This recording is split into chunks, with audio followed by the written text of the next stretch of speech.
जी बिस्मिल्लाहिर्रहमानिर्रहीम। आज हम जो है ना ये बेसिक कमांड जो है ना इसके ऊपर थोड़ा सा जो है हमने स्टडी करना है कि बेसिक कमांड जो है वो हमारे पीएचपी के जो प्रोजेक्ट्स होते हैं उनकी जो बेसिक कमांड्स होती हैं, ठीक है, वो कैसे कौन सी होती हैं, ठीक है, और वो कैसे इम्प्लीमेंट होती हैं, ठीक है, उनका हमारे प्रोजेक्ट में हमारे पूरे प्रोजेक्ट में क्या काम है। फर्स्ट ऑफ ऑल ये जो बेसिक कमांड होती हैं यही अगर आप तैयार कर लें, ठीक है, तो आपके प्रोजेक्ट की तकरीबन 50% जो है आपको अपने प्रोजेक्ट की समझ आ जाती है। अगर आपने कोई भी प्रोजेक्ट बनाया हुआ है तो आपको उसकी समझ आ जाएगी कि आपकी जो प्रोजेक्ट का फ़्लो है वो क्या है, ये डाटा हम कैसे इंसर्ट करवा रहे हैं, कैसे हम गेट कर रहे हैं, कैसे हम डिलीट कर रहे हैं, कैसे हम अपडेट कर रहे हैं। तो यही चार काम ही होते हैं आपके जितना बड़े से बड़ा भी प्रोजेक्ट होगा ना उसमें ये चारों काम लाजमी होंगे कि डाटा को इंसर्ट करवाना, अपडेट करना, डिलीट करना और फैच करना। ये चारों काम होते हैं, ये लाजमी होते हैं। मैं आपको ये वाली फ़ाइल जो है, ये जो फोल्डर जिप फाइल है, ये आपको मैं शेयर भी कर दूंगा, ठीक है। मैं अभी इसको क्या करता हूँ, सबसे पहले आपके पास जो जैम्प है ना ये आपके पास होना चाहिए, ये आपके पास इंस्टॉल होना ज़रूरी है, ठीक है। अगर नहीं किया हुआ तो ये भाई पहले आप करो, ठीक है। मैंने काफ़ी टाइम ये बोल दिया कि आप ये चीज़ें इंस्टॉल कर लो, ठीक है। जैम्प का होना ज़रूरी है, जैम्प का अपाची और माईएसक्यूएल जो है वो स्टार्ट होना ज़रूरी है, दोनों रनिंग स्टेट में होने चाहिए, ठीक है। और साथ में आपके पास जो है सबलाइम टेक्स्ट एक सॉफ्टवेयर होता है, ये होना ज़रूरी है। बस ये दो सॉफ्टवेयर अगर आपके पास हैं तो बस यही दो इनफ है, ठीक है। अब आपने करना क्या है, ये दोनों सॉफ्टवेयर अगर आपके पास हैं उसके बाद आपने क्या करना है कि इस फोल्डर को, जो फाइल मैंने भेजी है, ठीक है, इस फाइल को आपने दिस पीसी में जाके जहाँ पे आपने जैम्प को इंस्टॉल किया है, डी में किया है, ई में किया है, लेकिन मैंने सबको मैं कहता हूँ कि आप सी में करो, ठीक है। तो सी में जाना है, ठीक है, जहाँ पे आपका जैम्प इंस्टॉल होगा उस फोल्डर के अंदर जाके वहाँ पे htdocs के नाम से एक फ़ोल्डर होगा, वहाँ पे जाके आपने इसको पेस्ट कर देना है। ये एक जिप फाइल होती है, इसको फिर आपने एक्सट्रैक्ट भी करना होता है, इसको आप डायरेक्टली नहीं चला सकते। तो इसको यहाँ पे क्लिक करके मैं इसको एक्सट्रैक्ट हेयर करूँगा, ठीक है। एक्सट्रैक्ट हेयर करते ही यहाँ पे एक फ़ोल्डर बन जाता है, ठीक है। मैं इसको ओपन कर लूँगा, ये बेसिकली कुछ फाइल्स हैं, ठीक है। आपकी ये मतलब ये यही फाइल्स होती हैं जो कि हम चलाएँगे। अब इसके अंदर एक DB के नाम से एक फ़ाइल है जो कि डेटाबेस है हमारी, माईएसक्यूएल फ़ाइल है, ठीक है। ये देखें, इसको आपने अपने जो जैम्प का जो माईएसक्यूएल होता है वहाँ पे इसको इंपोर्ट करना होता है। तो मैं यहाँ पे इसको कॉपी करूँगा, इसका नाम मैंने कॉपी किया, ठीक है। मैंने जो नाम इसका कॉपी किया है ना, इसमें साथ में .sql जो है ना वो कॉपी नहीं करना, जस्ट ओनली जो नाम है ना बस ये कॉपी करना है। फिर उसके बाद जैम्प पे क्लिक करके एडमिन पे क्लिक करूँगा। आपने भी इन्हीं स्टेप को फॉलो करना है, अगर आप ये फुल स्टेप फॉलो करते हो आई थिंक सो कोई प्रॉब्लम नहीं बनेगी। फिर आपने न्यू पे क्लिक करना है, फिर आपने यहाँ पे बेसिक कमांड जैसे ये मैंने दिया है इसी नाम से आपने यहाँ पे डाटाबेस क्रिएट कर लें, ठीक है। डाटाबेस क्रिएट करते ही यहाँ पे ये देखें डाटाबेस क्रिएट हो जाएगी। अब देखिए इसमें कोई टेबल वगैरह नहीं है, ठीक है। हम क्या करेंगे, इसमें डाटाबेस जो है हमने ऑलरेडी जो मैंने वो रखी हुई है उसको यहाँ पे इंपोर्ट कर लेंगे। इस पर क्लिक करेंगे, ठीक है, पहले हमने इस पर क्लिक करना है, ठीक है, उसके बाद आपने यहाँ पे इंपोर्ट पे क्लिक करना है। ये लाजमी आपने फोकस करना है। अक्सर मैं देखता हूँ इस पर क्लिक नहीं करते, डायरेक्ट यहाँ पे इंपोर्ट पे क्लिक करते हैं, वो कहाँ पे जाएगी कोई पता नहीं। जो डेटाबेस आपने क्रिएट की होती है उस पर क्लिक भी करना होता है, ठीक है। उसके बाद आपने इंपोर्ट पे क्लिक करना है और फिर आपने चूज़ फाइल पे क्लिक करके वही सेम वही स्टेप अपने फॉलो करने हैं। सी के अंदर, जैम्प के अंदर, htdocs के अंदर और फिर यहाँ पे बेसिक कमांड के अंदर फिर DB के नाम से जो फोल्डर है उसमें ये फाइल पड़ी हुई है, .sql फाइल है, इसको आपने उठाना है, ठीक है। बेसिक कमांड .sql, मैं इसको नीचे कर देता हूँ। इम्पोर्ट का ऑप्शन होगा, इस पर क्लिक करेंगे, ये देखें सारी जो क्यूरीज हैं वो रन हो जाएंगी। इसमें बेसिकली देखें एक ही टेबल है यूज़र के नेम से, इस पर आप क्लिक करते हैं, मैं दिखाता हूँ इसमें। ये देखें ये टेबल है, ये वैसे हम खुद भी क्रिएट कर सकते हैं, कोई इतना लंबा चौड़ा काम नहीं है। यूज़र के नाम से टेबल क्रिएट करो, इस नाम से आप कॉलम क्रिएट कर लो। अब यहाँ पे मैंने ऑलरेडी डाटाबेस मौजूद है तो मैंने बस उसको इंपोर्ट कर लिया। यहाँ पे ये देखें एक कॉलम है यूज़र ID, एक कॉलम है फर्स्ट नेम और दूसरा है लास्ट नेम, ठीक है। ये आपने याद रखने हैं। अब ये आपके तीन जो है वो ये कॉलम्स हैं इस डेटाबेस के अंदर। इसके अंदर देखें रिकॉर्ड मौजूद है, ये कुछ एक ये रो पड़ी है, दूसरी रो ये पड़ी हुई है। तो यहाँ तक कोई कन्फ्यूजन है तो आप मुझसे सवाल कर सकते हैं। अच्छा आप आगे चलते हैं जी। उसके बाद आपने सबलाइम टेक्स्ट ओपन करना है, वो जिस कंडीशन में पड़ा हुआ है सबलाइम टेक्स्ट, उसमें कोई कोड ओपन है कुछ भी है, आपने उसको फिलहाल छोड़ देना है, आपने क्या करना है, उस फाइल पे क्लिक करके ओपन फोल्डर पे डायरेक्ट जाना है, ठीक है। फिर आपने वही सेम सी जैम htdocs में जाना है, मतलब अगर मैं अगेन रिपीट करूँगा तो यहाँ पे सी में, जैम में, htdocs में और बेसिक कमांड का जो फोल्डर होगा उस पर क्लिक करके सेलेक्ट फोल्डर पे क्लिक करना है। तो ये आपका देखें कोड यहाँ पे आ गया। अब बेशक दूसरा जो कोड है उसको बेशक आप बंद कर दो, ये कोड इसको बंद कर दो। अब बस मेरे पास ये कोड रहेगा ओपन। अब मैं आपको बता दूं, इसमें मैंने पहले भी बताया हुआ है कि जो इंडेक्स वाली फाइल होती है ना वो पहले चलती है हमेशा, ठीक है। तो डाटाबेस भी मेरी अब ओके है, ठीक है। चलाने के लिए डाटाबेस का रन होना ज़रूरी है, डाटाबेस का इंपोर्ट होना ज़रूरी है, जैम्प का चलना ज़रूरी है, ठीक है। अब हम यहाँ पे आते हैं क्रोम के अंदर, लोकल्स पे जाते हैं, बेसिक अंडरस्कोर कमांड, ये हमने रन किया। ये मेरा बेसिक सा प्रोजेक्ट है, ठीक है, जो कि हमने रन कर लिया है। आप अपने बड़े से बड़ा प्रोजेक्ट भी होगा ना वो सेम इसी तरीके से ही रन होता है, ठीक है। सेम उसके लिए यही सेम रिक्वायरमेंट है, कोई एक्स्ट्रा रिक्वायरमेंट नहीं होती कि भाई मेरा ये प्रोजेक्ट है तो उसमें ये प्रॉब्लम आ रही है, कुछ भी नहीं। उसमें भी इंडेक्स की फाइल होती है, उसमें भी डाटाबेस होती है, उसमें भी जैम चलता है, सबलिम टेक्स्ट होता है, सब कुछ होता है। ये हमारा होता है फ्रंट एंड, ठीक है। ये मेरी फ्रंट एंड प्रेजेंटेशन लेयर है, ठीक है, जिसमें डाटा प्रेजेंट हो रहा है। और ये जो है ना, ये अगर देखा जाए तो ये मेरा कोड एडिटर है, ठीक है, जिसमें ये वाली फाइल ओपन है। ये देखें, इसमें ये जो है ना, ये सारा कोड जितना पड़ा हुआ है ये सारा हमारा है फ्रंट एंड का कोड है, ठीक है। इसमें जहाँ से PHP स्टार्ट हो रही है, जहाँ तक एंड हो रही है, यहाँ पे एंड हो रही है, ये सारी हमारी जो है वो PHP की बैक एंड की कोडिंग है, ठीक है। अच्छा, हम थोड़ा सा समझते हैं एक चीज़ को। मैं एक दफ़ा आपको दिखाता हूँ, मैं अपना नाम यहाँ पे ऐड करूँगा, सबमिट करूँ, यहाँ पे नीचे देखें डिस्प्ले हो रहा है, ये डाटा डिस्प्ले यहाँ पे भी हो रहा है। और ये डाटा जो है बेसिकली अगर देखा जाए तो यहाँ पे भी देखिए इंसर्ट हो रहा है, इधर भी हो रहा है। यहाँ पे मैं जब भी डाटा कोई रिकॉर्ड ऐड करता हूँ, ऐसे करके कुछ भी करता हूँ, तो देखें वो यहाँ पे भी हो रहा है। ये देखें, मैं कर यहाँ से रहा हूँ, ठीक है, मैं करता इधर से हूँ, डाटाबेस में जाके वो स्टोर हो रहा है।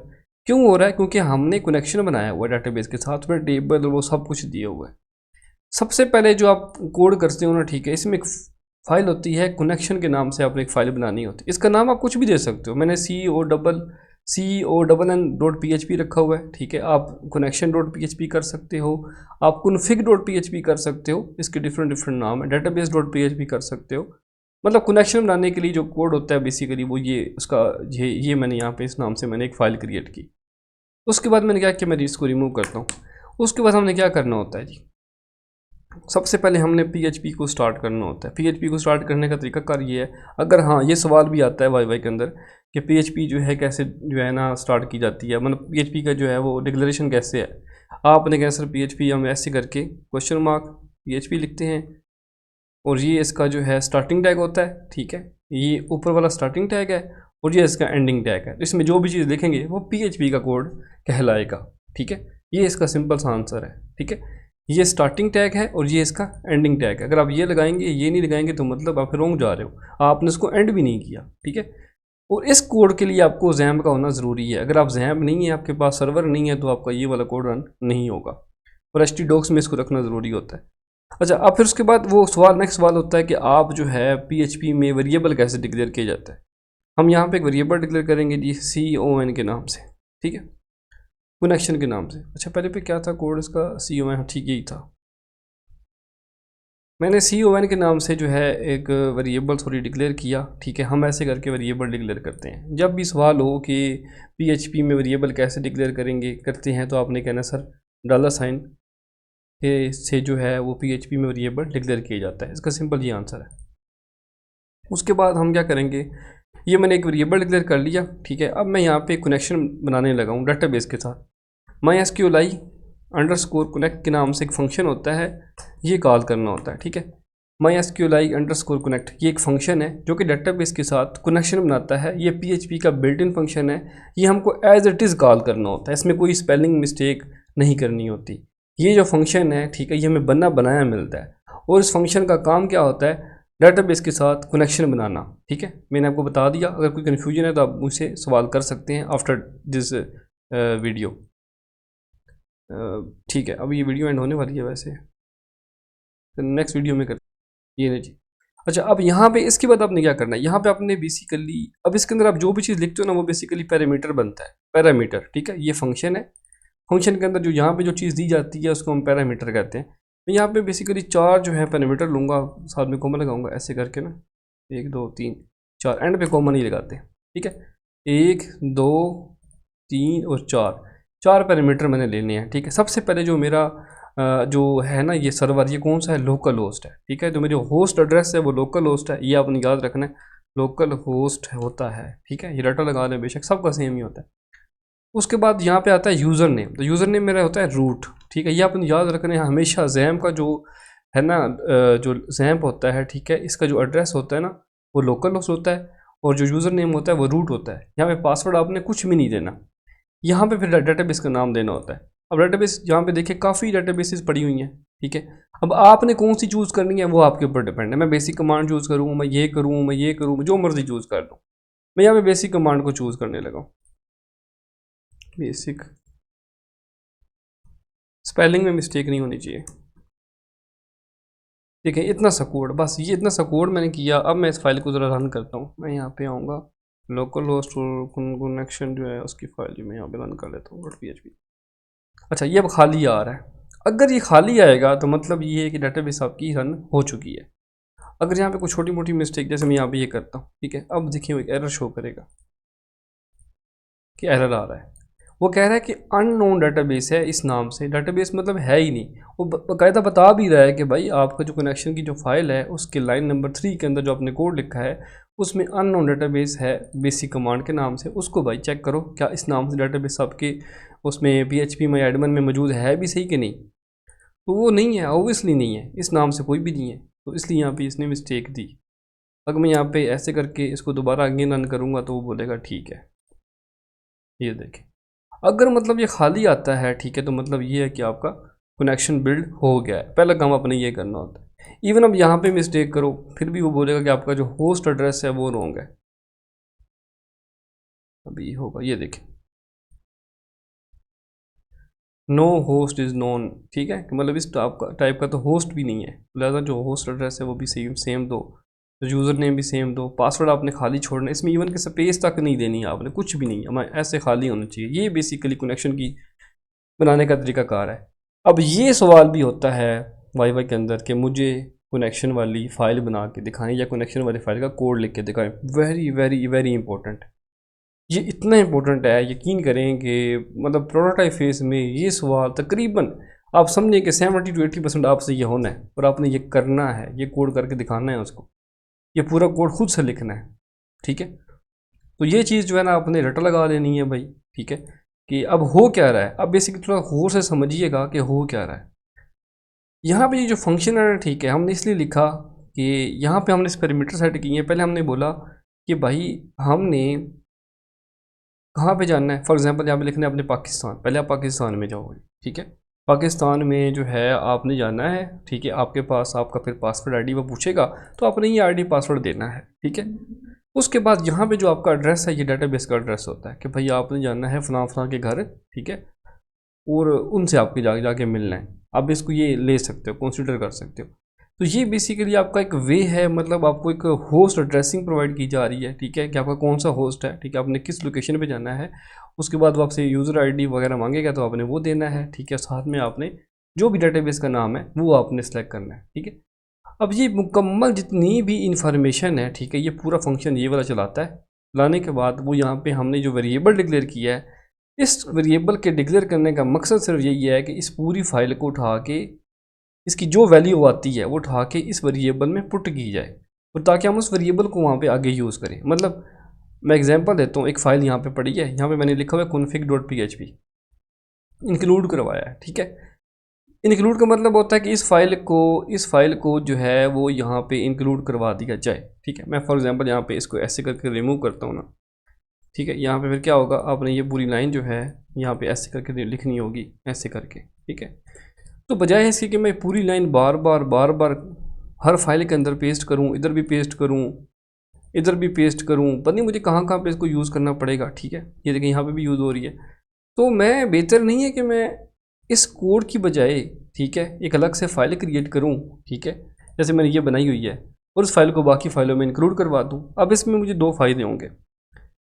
पहला फ़ायदा ये होगा कि मेरा कोड जो है वो बड़ा स्मार्ट हो जाएगा, ठीक है। छोटा कोड ऐसे, अब ये सिंपल, ये देखें इतना सा कोड मैंने ये लाइन पेस्ट किया है, तो इसका मतलब ये कनेक्शन बना दिया है। दूसरा फ़ायदा ये होगा,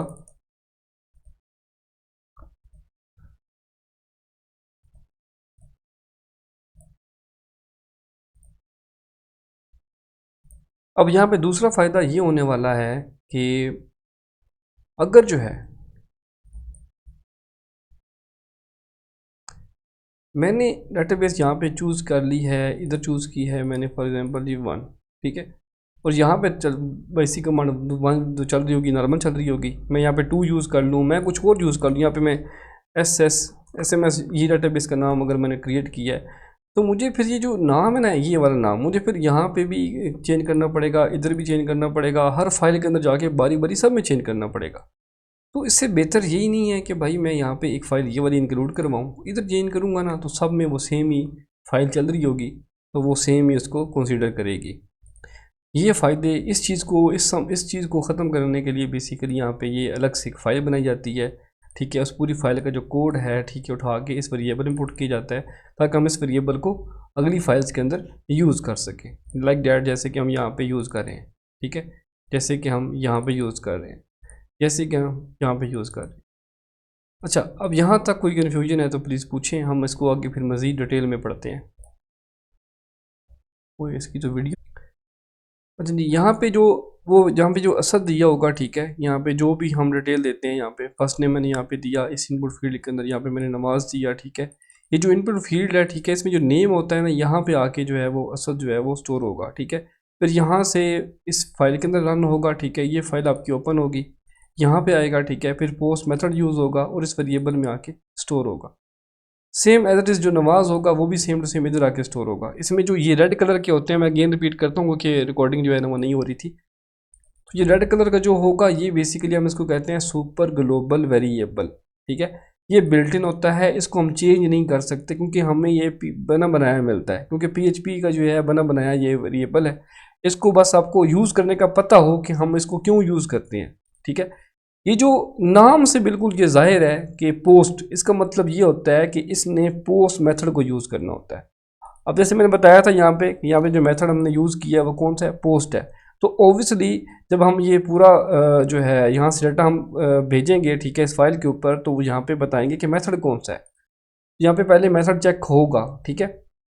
यहाँ पे जो डिटेल आपकी आएगी वो पोस्ट होके इस वेरिएबल में स्टोर होगी, ठीक है, सेम एज इट इज़ यहाँ पे आके स्टोर होगी।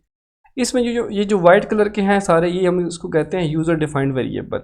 डॉलर साइन के साथ जो भी ये वाइट कलर के होंगे ये यूज़र डिफाइंड वेरिएबल होंगे, ठीक है। आप ज़रा गौर से समझिएगा, ठीक है, ऐसा ना हो कि आप इसको भी ये वेरिएबल ही समझ रहे हो, ठीक है। डॉलर साइन साथ में लिखा होना चाहिए तो वो वेरिएबल होगा। अब ये भी डॉलर साइन है, ये भी वेरिएबल ही है। अब दोनों में फ़र्क ये है कि ये सुपर ग्लोबल वेरिएबल है, ये बिल्ट इन होता है, इसको हम चेंज नहीं कर सकते, इसका नाम नहीं चेंज कर सकते। जो स्पेलिंग है, कैपिटल है, आपको कैपिटल ही देने हैं। यहाँ पे चेंजिंग की जा सकती है, ठीक है, अपनी मर्ज़ी का नाम आप दे सकते हो। मैं अभी आपको दे के दिखाऊँगा भी सही, ठीक है। तो यहाँ से जो डिटेल है वो यहाँ पे आके स्टोर होगी। फिर यहाँ पे जो ब्लू कलर के हैं ये बेसिकली फंक्शन होते हैं, ये फंक्शन है, ठीक है। अब इसके अंदर यहाँ पे हमने क्या किया, सबसे पहले हमने ये बताया कि भाई आपकी जो डिटेल मेरी इस वेरिएबल में पड़ी हुई है ना, ठीक है, जैसे असद यहाँ पे पड़ा हुआ है, वो यहाँ के कहाँ पे स्टोर हो, वो सबसे पहले हम चेक करेंगे कनेक्शन, ठीक है। डेटाबेस के साथ कनेक्शन होगा कि कौन सी डेटाबेस, कौन सा एड्रेस, कौन सा यूज़र नेम और पासवर्ड, ठीक है, वो जाके चेक होगा, ठीक है। लोकल होस्ट, रूट और पास जो भी डेटाबेस का नाम है वो यहाँ पे डिटेल पड़ी हुई है। अब इसके अंदर जो है डिटेल तो मौजूद है, ठीक है, लेकिन वो है किसके अंदर, वो इस वेरिएबल में मौजूद है। ये जो पूरी लाइन है, ठीक है, ये बेसिकली इक्वल टू किसके है, इसके, कि मतलब जो डिटेल इधर पड़ी हुई है वो उठा के हमने इधर जो है पुट कर दिया है। तो मतलब अगर हम ये यूज़ करें या फिर हम इस पूरी लाइन को यहाँ पे इस जगह पे हम यूज़ कर लें तो सेम ही मतलब होगा, ठीक है, कोई फ़र्क नहीं होगा, ठीक है, ऐसे करके कोई फ़र्क नहीं होगा, ठीक है। ये यूज़ कर लो, ठीक है, या फिर आप ये यूज़ कर लो, सेम ही इसका काम है, ठीक है। तो हम ये यूज़ करें, शॉर्ट है क्योंकि ये शॉर्ट है इसलिए हम इस वेरिएबल को यूज़ करेंगे। अच्छा, अब यहाँ पे इंसर्ट इनटू, यहाँ पे क्या है, यूज़र का ये टेबल का नेम है, ठीक है। और यहाँ पे जो है ये कॉलम्स के नेम है, ये वेरिएबल्स हैं, ठीक है, ये फर्स्ट नेम है, ये लास्ट नेम है। और यहाँ पे जो भी लोकेशन होगी, अच्छा ये कॉलम्स के नेम है, ठीक है। अब जब भी डाटा आपका इंसर्ट होगा, ठीक है, ये जो वेरिएबल है, ठीक है, इससे डाटा जाएगा इसके अंदर, ठीक है। और लास्ट नेम जो वेरिएबल है, यहाँ से डाटा जाएगा इसके अंदर, ठीक है। और अगर ये पूरी क्यूरी होती है ट्रू, ठीक है, ट्रू होती है, तो ये लोकेशन जो है इसके ऊपर जो है आपकी फ़ाइल लोकेट हो जाएगी, मतलब आपका जो पेज है वो ये वाला ओपन हो जाएगा, ठीक है। तो ये सारा काम है। ये आपने जो है एक दफ़ा ख़ुद भी राइट करने की कोशिश करनी है अगर आपसे हो सकता है तो, अदरवाइज़ इसको समझो बस बैठ के कि हो क्या रहा है। यहाँ पे इंसर्ट इनटू की क्यूरी लिखी है जो हम पहले लिखते थे, यहाँ पे ये टेबल का नेम है, ये उसके कॉलम के नेम है, सेम टू सेम देख लें बेशक। टेबल का नाम जो है वो क्या है जी, यूज़र है। अब उस टेबल के अंदर यहाँ पे ये फर्स्ट नेम की सेम स्पेलिंग है और लास्ट नेम की भी सेम स्पेलिंग होनी चाहिए, ये फर्स्ट नेम और ये लास्ट नेम। यहाँ पे जो वैल्यू है ना, बजाय इसके यहाँ पे मैं असद ऐसे लिखूँ, ठीक है, क्योंकि मैं तो इनपुट फील्ड में हर दफ़ा चेंज करके डाटा दे रहा हूँ। मैं पहले ये दे रहा हूँ और फिर मैं कराची यहाँ पे दे रहा हूँ ऐसे करके, ठीक है, ऐसे करके कराची दिया है, ठीक है, मैं हर दफ़ा चेंज करके दे रहा हूँ, ठीक है। तो अगर मैं यहाँ पे ये देता रहूँगा ना, असद दूंगा, तो ये बार बार असद ही होता रहेगा इंसर्ट। ओके, ये क्या है, ये स्टैटिक है, इसको हम स्टैटिक कहते हैं कि चेंज नहीं हो सकता। लेकिन जब हम वेरिएबल देंगे तो ये क्या है, डायनेमिक है, मतलब ये चेंज हो सकता है। तो जो वैल्यू हम यहाँ पे देंगे, ठीक है, वो डायनेमिकली आपकी डाटाबेस में इंसर्ट होगी, मतलब हर दफ़ा चेंज होकर इंसर्ट होगी। सही है। और लोकेशन मैं आपको दिखाता हूँ, जब भी मैं डाटा यहाँ पे इंसर्ट करता हूँ, ये देखें, ये इंसर्ट करता हूँ, बार बार यही लोकेशन आती है, क्योंकि यहाँ पे लोकेशन हमने बताई है इंडेक्स। मैं यहाँ पे करता हूँ, अब मैं थोड़ा सा चेंज करवाता हूँ, मैं करता हूँ यहाँ पे ऐड कर, अच्छा ऐड तक तो वो चलेगा, चलो ऐड कर लेते हैं। मैं फॉर एग्जांपल ऐड को चलाता हूँ, चेक करते हैं अब क्या होता है, ज़रा रिफ्रेश करते हैं। ये देखिए ऐड वाली लोकेशन डाटा इंसर्ट हुआ होगा, ये देखिए डाटा इंसर्ट आपका हो गया है। अब ये देखिए डाटा आपका खाली इंसर्ट हो गया, ठीक है, ये देख रहे हैं आप। लेकिन लोकेशन कौन सी दे रहा है, वो ऐड वाली, क्योंकि मैंने यहाँ पे लोकेशन सेट कर दी है ऐड वाली। मैं इंडेक्स वाली दूंगा तो इंडेक्स पे आएगा, क्योंकि मुझे चलानी भी इंडेक्स वाली ही है। यहाँ तक कोई कन्फ्यूजन अगर है तो आप मुझसे पूछ सकते हैं। ये जो हेडर होता है ना, बेसिकली यही होता है कि आपने लोकेशन फिर कौन सी देनी है, ठीक है। अब जो लोकेशन होती है ना, हेडर के अंदर आके स्टोर होती है, ठीक है। जब भी हम ये फंक्शन कॉल करेंगे, मतलब ये है कि आप जब ये पूरा, अगर आपका ये मुकम्मल हर चीज़ चल जाती है, आपका जो फंक्शनैलिटीज़ चल जाती हैं, क्यूरीज चल जाती हैं, तो लोकेशन आपने कौन सी देनी है, वो हेडर में लोकेशन आपकी ये वाली स्टोर हो जाएगी, ठीक है। तो इसको हम हेडर कहते हैं, ये भी फंक्शन ही है बेसिकली।